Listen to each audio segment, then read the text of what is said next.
Welcome back to another episode of Ring Dreams. On today's episode of Ring Dreams, we're going to talk about independent wrestling. But in order to talk about what it is, we have to focus on what it isn't. Independent wrestling is not the WWE. It's not NXT.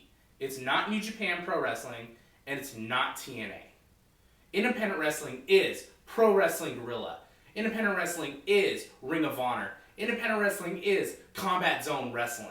Independent wrestling is small regional groups that usually don't have a TV deal, and they definitely don't have a national TV deal. But let's go into the three things that makes it amazing. First off, the small, intimate environment. Yeah, it was great. I went to WrestleMania, 70,000 plus people screaming their heads off. It was amazing. You know what also was awesome? The Saturday before, going and seeing Ring of Honor with less than 10,000.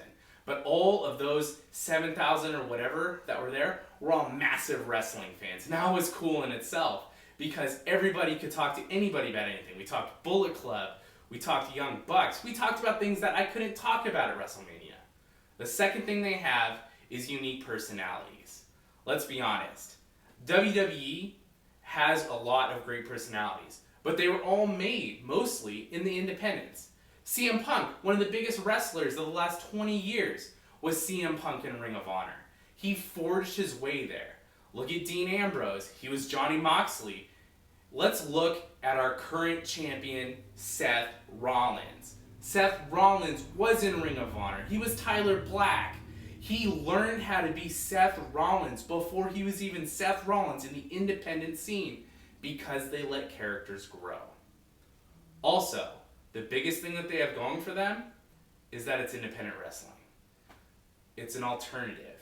It's something that you can watch every couple of weeks. You don't have to watch every Monday on Raw.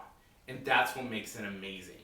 When you turn in and you watch a Ring of Honor show, you know it's going to be good because they don't have to put something out every week. When you watch a Combat Zone wrestling event, you know it's going to be crazy violent because the guys don't have to patch themselves up and perform 5 times the next week on house shows and traveling and then have pay-per-views at the end of the month. They just get to focus on their match. It's an alternative. A lot of people bash independent wrestling and saying that it's not WWE, it's not TNA, it's not New Japan. And that's what makes it great.